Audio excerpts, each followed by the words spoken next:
3 years ago, I completely got off of social media. What kind of rock have you been hiding under? How in the world do you even do that? I have not made that commitment. I have not done that. I've lived within that world. It's like you can't live in this world without being in a part of it. That is what the culture is telling us. This social experiment, the health of my mind, I could feel the shift in it. The possibility of you can do something that's in your heart. The power of controlling what's getting into your head. What I wasn't getting was all this negative stuff. 36 days out of the year. The average person is spending over a month on social media with their time. That's 1/12 of your year. Are the decisions you're making on social media, are the decisions you're making with your time, are they intentional to who you want to become? I want to steward my unique story for His glory and for building up others that God has placed in my sphere and my domain of influence.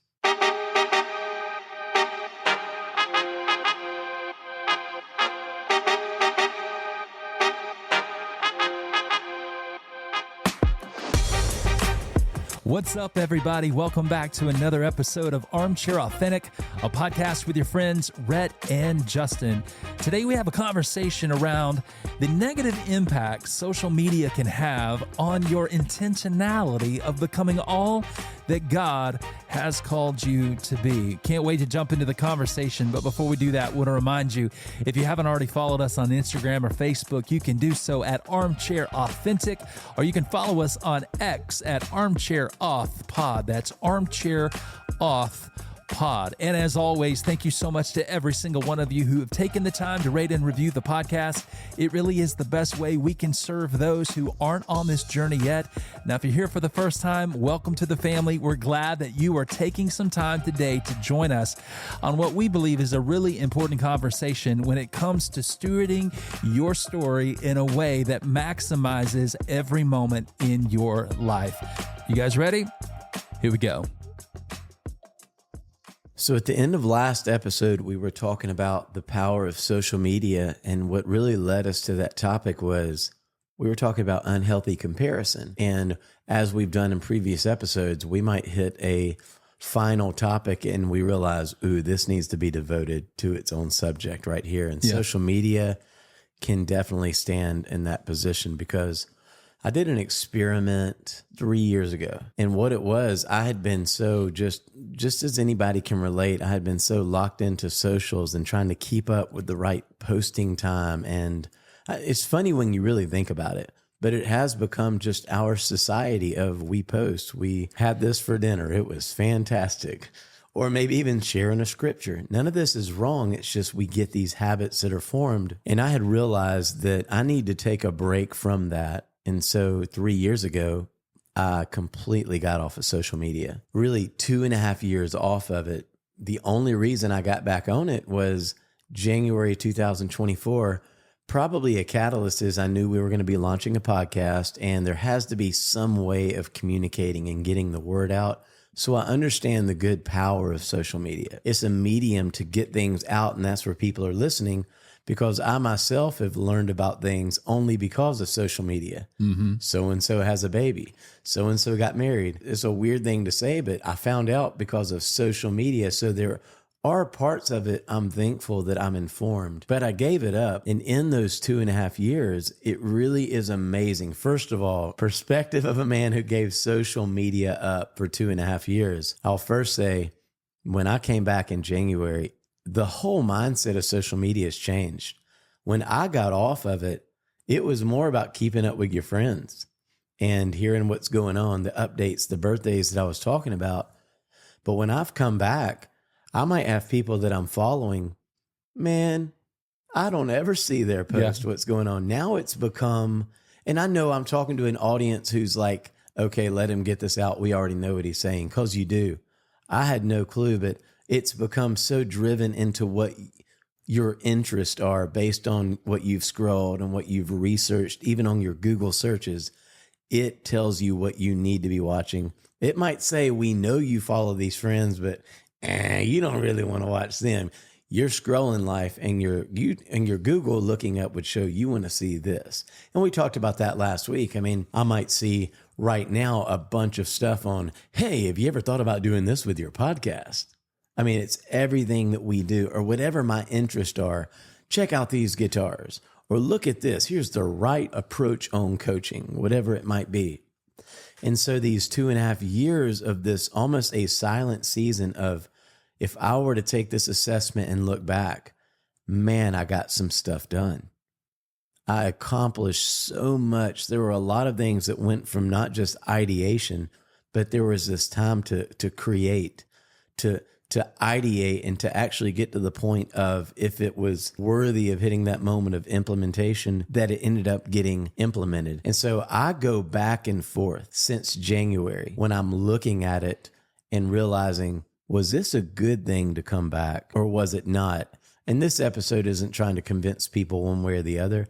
It's just our real conversation of, these are some of the thought patterns I'm having right now, because I would say, as of late, I basically jump on just to give an update about the newest episode release, maybe some other things, but it's very brief. And then I'm pretty much off of it, other than checking in to see, is anybody reaching out? Do we need to respond to a request? Because we've made that commitment to respond to people. But I've had to kind of get back in that groove of, now I'm on it, but I feel like I'm getting back off of it at the same time. I have a love-hate relationship with social media.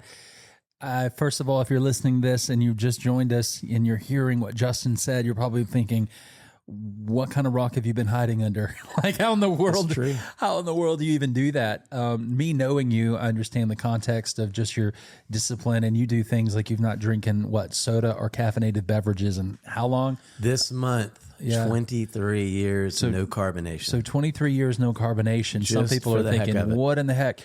But I think the disciplined life that you live, sometimes you just go about it going, you know what?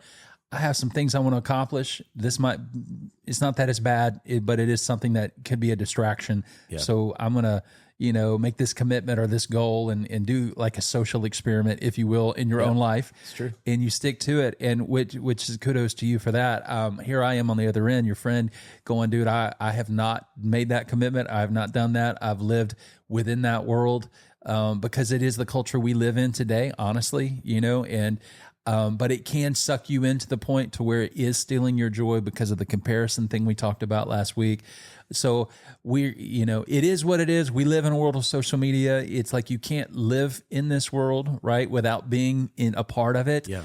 Or at least that is what the culture is telling us. Social experiment. I'll let you know if that's true or not. I mean, I do think it is all depending on the world you live in. Does it get the word out? Yes. And you're right. The world that you stepped out of that 2.5 years ago, the algorithms and everything are completely different now, to where social media existed to really, for what you were interested in, you had it there. You could find that based off who you followed, but now algorithms think they're smarter than we are. We're like, no, we know what you really like. We know what you engage in. You think you want this, but you really want this. And so, as we talked about, it just inundates us right now with all the stuff that we want, we don't have, we think we need, or either just the things we're researching. It's so interesting. Yeah, have you ever had a conversation with somebody and you're talking, and it's like, I don't know, I'm just going to make something up, candles. Okay. Not that I would ever sit around and talk about candles, but it's like we think our phones are listening to us. Mm-hmm. And so we're talking about candles, and then next thing you know, you go onto your social, you go into whatever, and now you've got advertisement for candles. It's true. And I promise you, if that happens, we're going to talk about it next episode. It's true. But it's true, right? And so it's constantly kind of that AI, that algorithm stuff. It's listening in, it's taking this data, and it's really just trying to feed us what we want when we want it, and so that can be very dangerous, obviously, and it can steal your joy, and it can not only take your joy, but it can suck your life away from you. In fact, I don't have the studies in front of me, but I'm sure there are statistics that show, based off the normal average time that somebody is on their phone, if that's added up over time, over years, how much of your life you're giving away just sitting in front of a screen. Yeah. I don't, like I said, I don't know what those numbers are. So much time that we're giving away. One of my best friends, a guy named John Ross, he has been off of socials, probably 10 years. So we kind of have this running joke with each other because he literally doesn't know what's going on in that social part of the world. And I would say for me, probably 2017. So 7 years ago, I really began to back off of socials because I started seeing more of the pattern of this is sucking you in more than it's actually adding a value. And maybe that's me. I don't know. I try not to make such big statements and sound preachy to you, but this is a personal thing I'll talk from, and you can decide how you take it.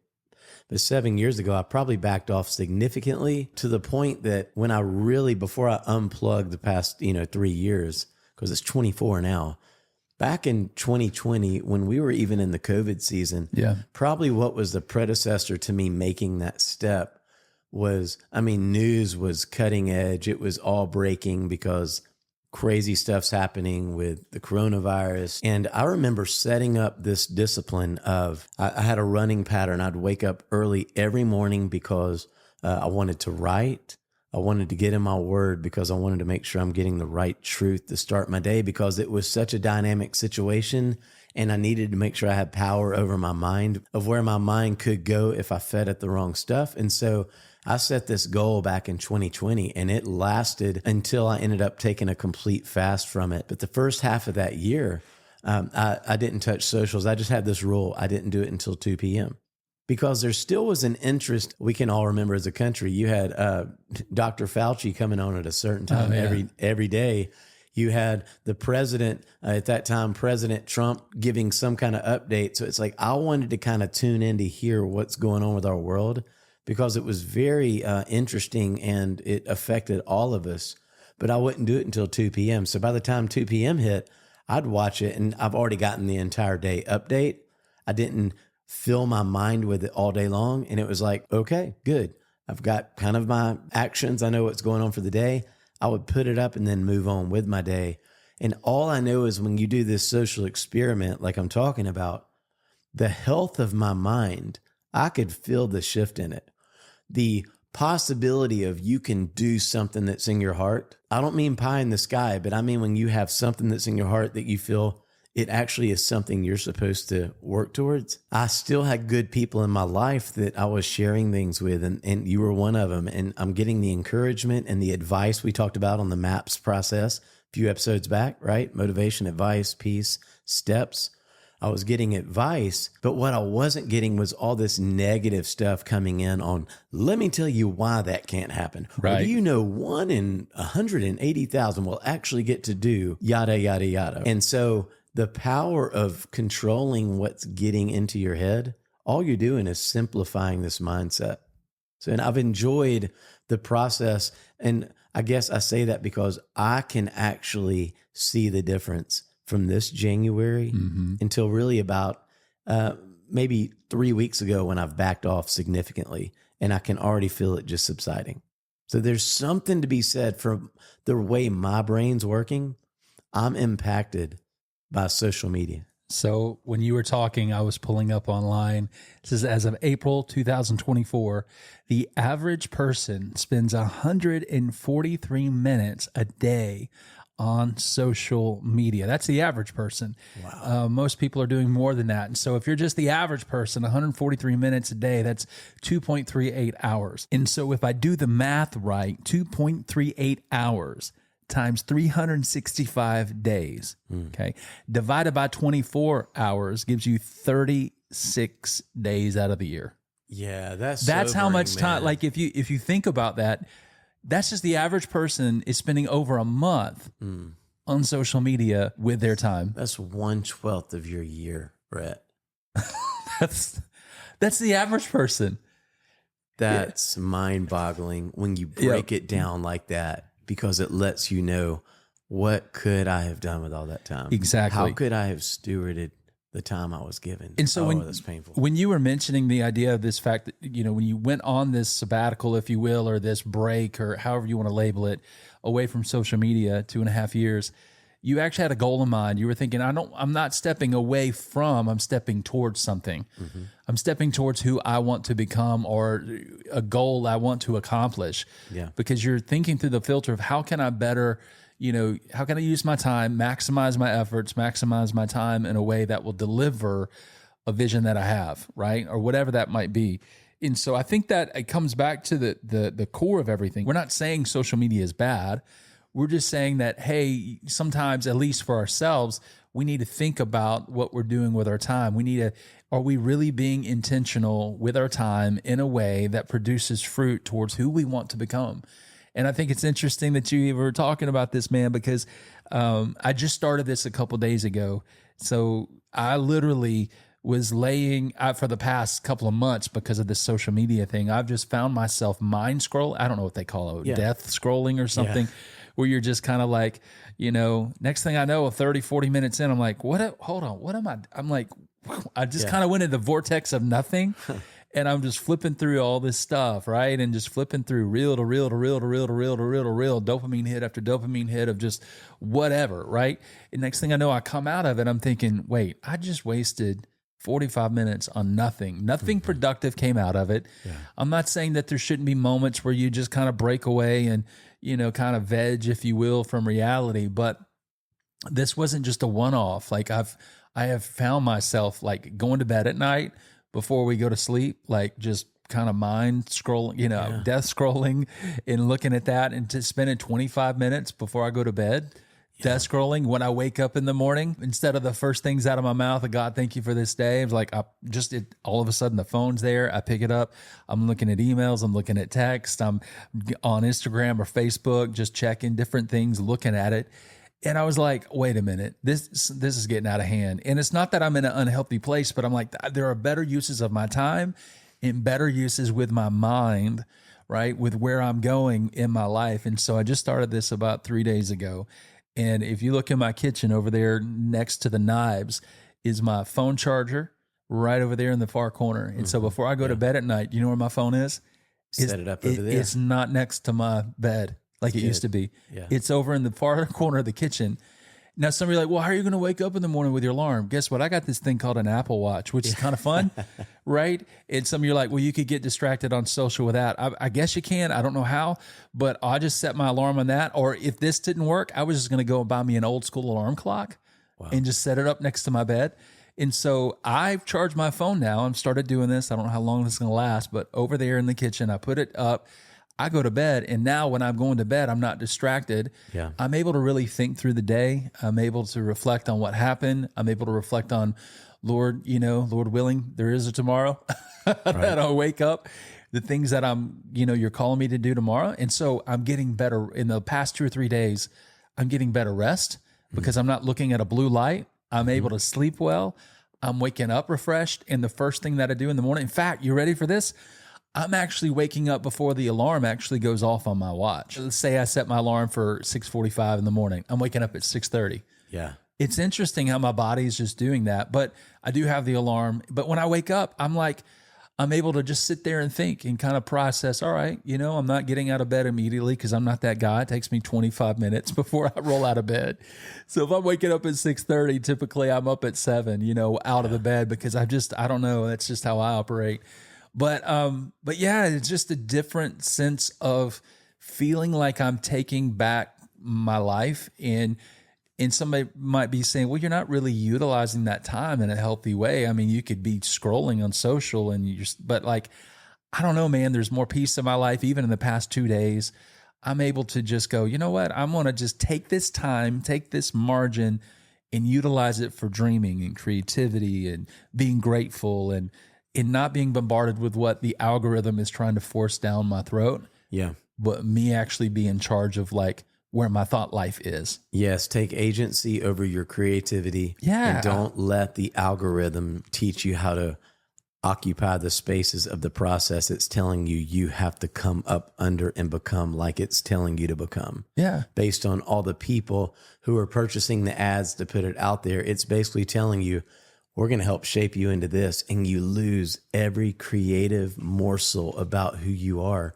And so what I love about what you're saying is when you're scrolling, once you stop scrolling, you're just now starting a process of unwinding. Yeah. And so it's not just 45 minutes.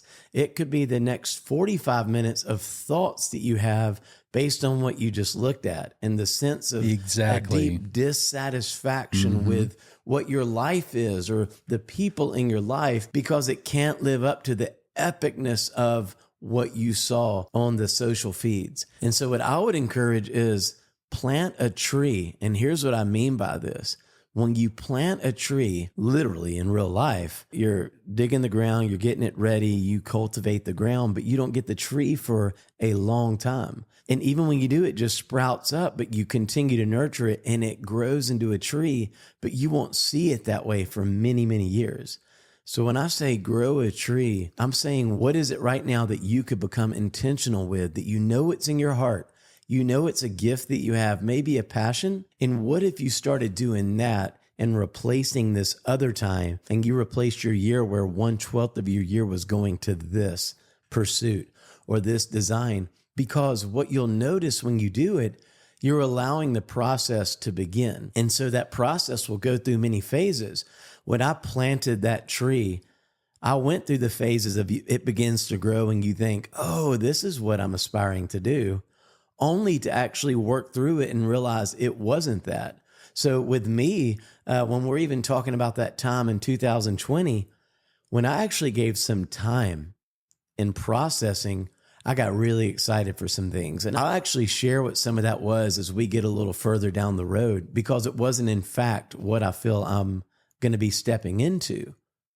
But it was one of the aspects that the tree is growing, and I think it is this. But then it gives you time to now prune and work and cultivate, and it takes a different shape. But that's not wasted time. All you're doing is you're growing yourself and you're developing, and it's beginning to take shape, but you might not see it for another few years. And so when we talk earlier, an example I would give, since I've been a kid, I love writing. I remember writing comic books. I had Firefly Comics.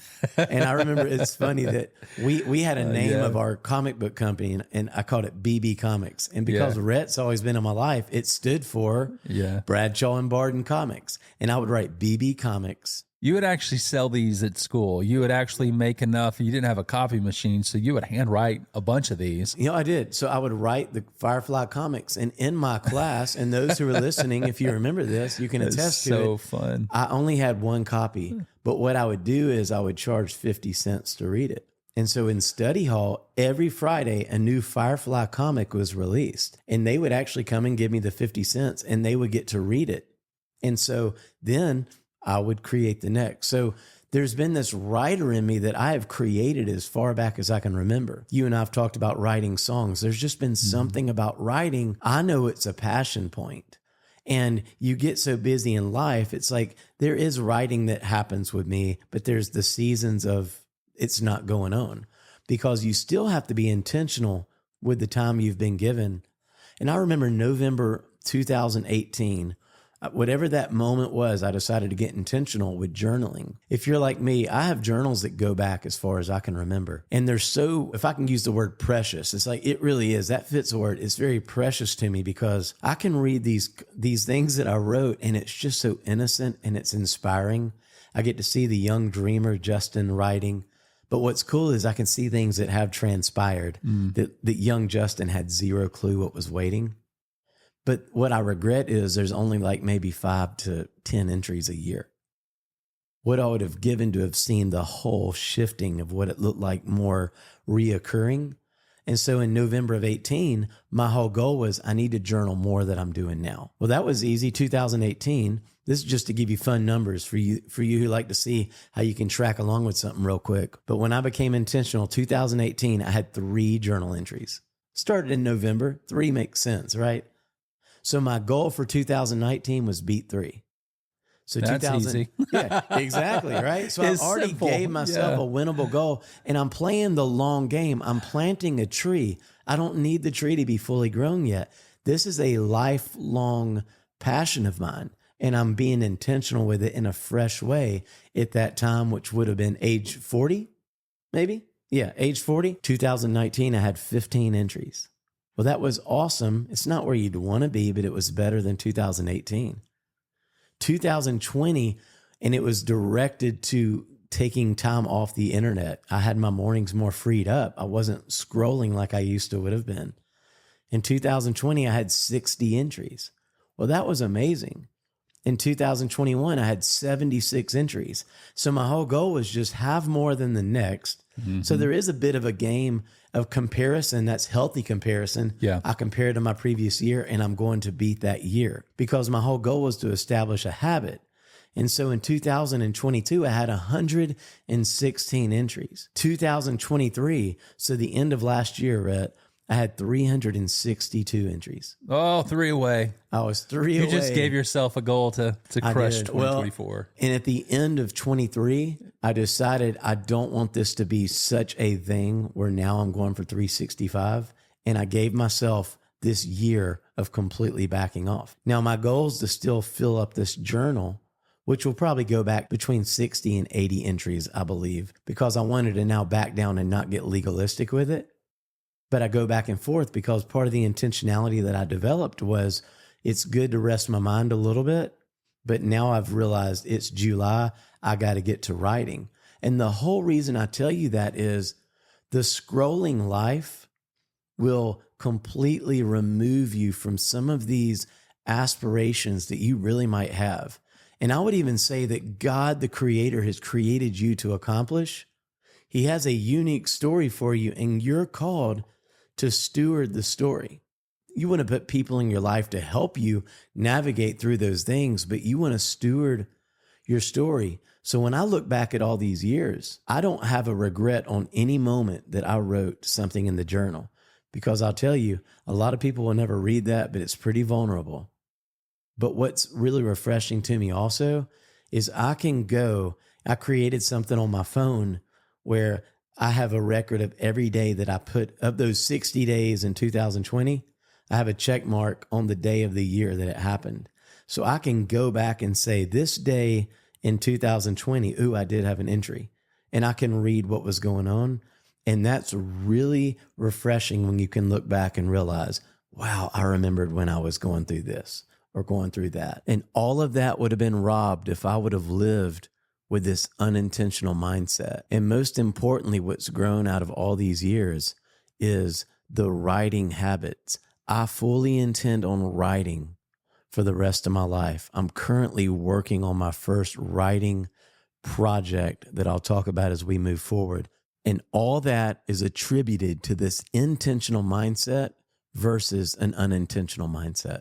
You just said it right there, the unintentional mindset. Everything that we're trying to do is to steward our story in a way that helps you and your story and you and your God assignments and you taking next steps. We're not saying social media is bad. We are simply saying that it's important to be intentional with your mind, with your thoughts. It's important to be intentional with the goals that are in front of you. And if you're not careful and you're not intentional, or you don't know who you want to become, or you don't have goals to achieve, and you've not written this down, and you don't have vision for your life, vision for your family, vision for your finances, vision for your creativity, vision for the things you want to accomplish in the next 6 months, 12 months, the 2 or 3 years, what will happen is the things in this life will begin to, they will tell you. I think it's funny. People are like, if you don't tell your money where to go, the world's going to tell you where your money's going to go. If you don't think that's true, look at all the credit card companies out there. Like, what's in your wallet, right? They're after what's in your wallet with your finances. And if you're not being intentional with your finances, everybody else has something to do with your finances. They want to take your money, tell you where to spend it, where you need to invest it, where you need to blow it, all of that. Same thing is true with who you're becoming, stewarding your story, being intentional with your thought life. And if you're not careful, not only social media, TV, video game, whatever it might be, there's all these things that are vying for your attention to pull you away from who you are called to be. And those things can supplement and help. Like, I'm sitting here thinking through the lens of, what if somebody's got this incredible business idea and they need to be able to steward social media in a way as a platform to get this important product in the people's hands, so that way they can not only make money and sell product, but they can take that money and that profit to invest into kingdom-minded things. So, you might be thinking, well, I have to live in this world. Well, the truth is, did you know that most successful businessmen and women that are leading organizations that have, social media platforms, they're not on it. It's true. But you're like, no, but they are. I see that they're on. Yeah, but they're not the ones running it. they're not the ones doing it. They're not the ones implementing it. They're not like, because just the social media alone that we do, which is nothing but like one, maybe two posts a week. It's amazing the time that goes into having to create all of that. Yep. So there might be a season where you need to be in it, but if you're in it and not working on it, it's a different concept. In other words, you can't be so much in the weeds of looking at everything and everybody and what they're all doing. And because if you are, then you're not able to take the time that you have to invest in what you need to do to get that product out there, to get those thoughts out there.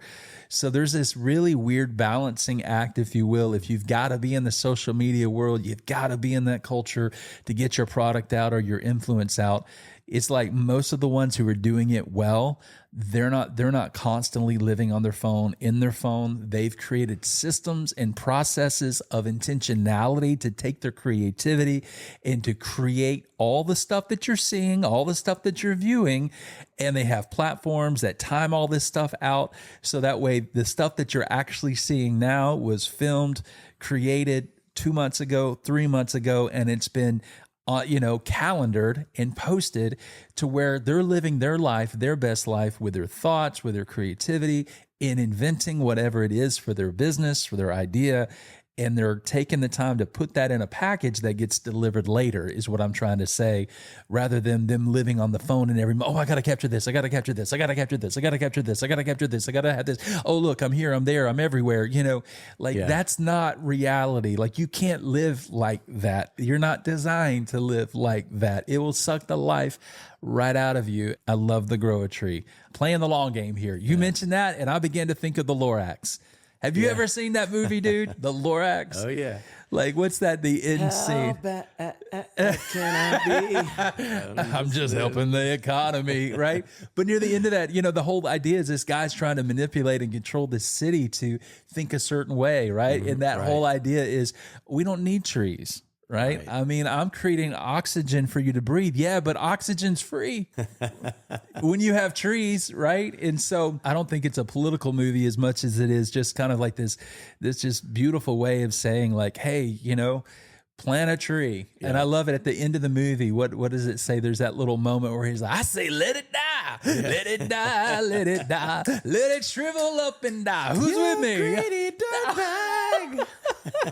We say, let it grow in Sneedville, right? Yeah, it's Sneedville. Sneedville, whatever, but your creativity, your thought life, your mind, your health, your marriage, your finances, we want that to grow in your life. And God does too. And it's just being aware that, just being aware of the little things that can pull you away from that. And I think, I think we can all get better at being intentional with our time and our mind. And yeah, I agree. And I like how you made that known, because some people might not realize that, but when you're seeing the best of the people out there all over socials, they're really not the ones doing it. They're not. Have people who they've employed to do that. But what you do have the agency to do is plant the tree.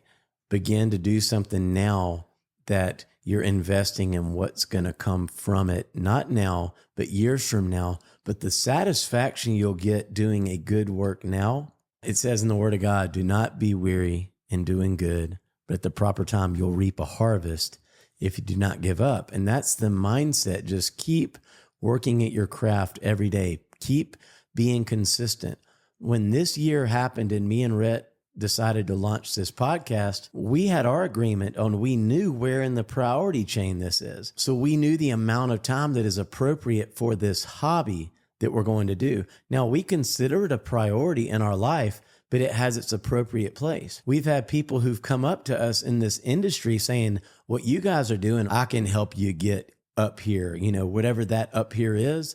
And you know what? If that happens one day, great. But that's not on our priority right now to go try to force and make that happen. We're content right now with what we're accomplishing because it is on that priority list. But we also have things that we give our attention to. I want to make sure that I am prioritizing what we already have and that we're accomplishing. And so my priority is my family. Number one, they're going to get the best of me. I also have a part of my story is being over pastoral care for Church of the Highlands. I feel the weight of that process to help make sure our staff is trained. I also have the privileged to help pour into these students at Highlands College, this 18 to 24. These are pivotal years that we can help them as they're beginning to go steward their story. The churches that I get to talk to around the country, I love doing that. There's priority. And then with the podcast, I'm so thankful, Rhett, that we get to talk about the things that we do, which is really a continuation of the conversations that we've had for 30 years. Yeah. And we're inviting people on to this journey. So priority, when we stepped into this, it's essential that we are naming the time that goes where, and we are stewarding and not just taking up things that don't matter. Just because you can doesn't mean you should. There has to be a filter in place for every decision that you make. But the filter always comes back to who, I keep coming back to this, man, but it's like, who do I want to become? What do I want to accomplish? Who am I? Like, what are my goals in my life? I think it starts with yourself, with your family, obviously first, and then everything outside of that. Mm-hmm. And so the fact that you were talking about, yes, we have a desire to do this podcast and to do it well, we knew where that laid within the priority list. We're like, we can't do this if it's going to get in the way of certain things. So we're only going to do things that we can sustain, that do not get in the way of our family and all the other priorities that we have in our life. I hope that you hear when you walk away from this is that we're not saying social media is bad.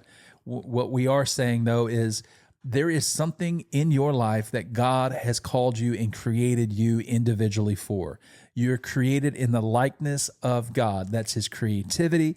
In other words, he's created you on purpose for a purpose. And there are so many distractions in this world that are vying to keep you away from fulfilling that purpose in your life. What is your purpose? Why are you here? 2 great days in your life, right? The day you were born, aren't we grateful? Second day is the day you discover why you were born. And when you discover your why and you come back to that, it's like everything else flows from that. It does. Everything comes out of that trueness of who I am. So like for me, I no longer want to mindlessly scroll at night. I want to take my thoughts in a way and be productive. I want to sleep well.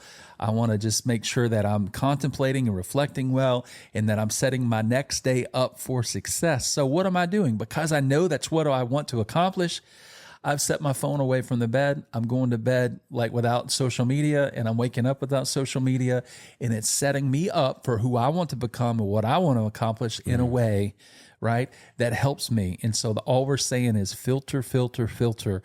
Are the decisions you're making on social media, are the decisions you're making with your time, are they helping maximize and are they intentional to who you want to become in the story that God is writing in your life? I think about the cartoon that I grew up watching. It was called DuckTales. Do you remember DuckTales? Ooh, you can't even say it without doing it. A DuckTales. And it was like Scrooge McDuck would go swim in all the money. It was like, wow, that looks fun. But think of that in reality, though. I mean, he takes a nosedive in the middle into metal. And he makes it look like he's swimming down in it and through it and around it. Like it's impossible. He made it possible. But as a kid, you're not even thinking through that lens. It's like, that looks awesome. But there was an episode one time where he had this phrase, and I mean, I had to have been 9 years old when I saw it. Okay. And it stuck with me my whole life. Oh, wow. I'm intrigued. You've heard this phrase, work smarter, not harder. I heard him say that, and it's so true because all we're trying to do is just because you're working hard doesn't mean you're doing something good. It's so true. But it's utilizing and stewarding the time and working smarter, not harder. And it's cool that we're talking about this because as we've talked about it, we're not always planning what we're talking about. We have a little creative meeting before, but we try to keep it just real conversations that's on our heart. But today, this morning, I'm reading out of Ephesians 5, and I pulled up this verse. It's one of my favorites. It says, "Be very careful then how you live, not as unwise, but as wise, making the most of every opportunity because the days are evil." And I love that. It says, "Therefore, do not be foolish, but understand what the Lord's will is." And that's when it begins to talk about don't get drunk on wine, which leads to debauchery. Instead, be filled with the Spirit. But drunk on wine, that is a perfect example of what that saying is. Don't be overindulgent in something. And that's really a great descriptor of this podcast today. I've been so overindulgent many years in this world of social media, or I've majored on a bunch of minors where I'm in essence being drunk on wine when we're death scrolling, as you were saying, Rhett. Yeah. You're being drunk on wine. You're being overindulged and getting intoxicated in something that is opposite from the Holy Spirit and what he wants to breathe in you to accomplish, not in a work harder way, but in a work smarter, and to recognize that these days are numbered. 36 days that you said that we're wasting each year, probably more if we add up other areas of our life. God, if I'm standing before you, can I really say that I stewarded my life well? And that's something that when I go to sleep at night, that's what's on my mind. I want to please God and steward the part that is Justin. I want to steward my unique story for his glory and for building up the others that God has placed in my sphere and my domain of influence.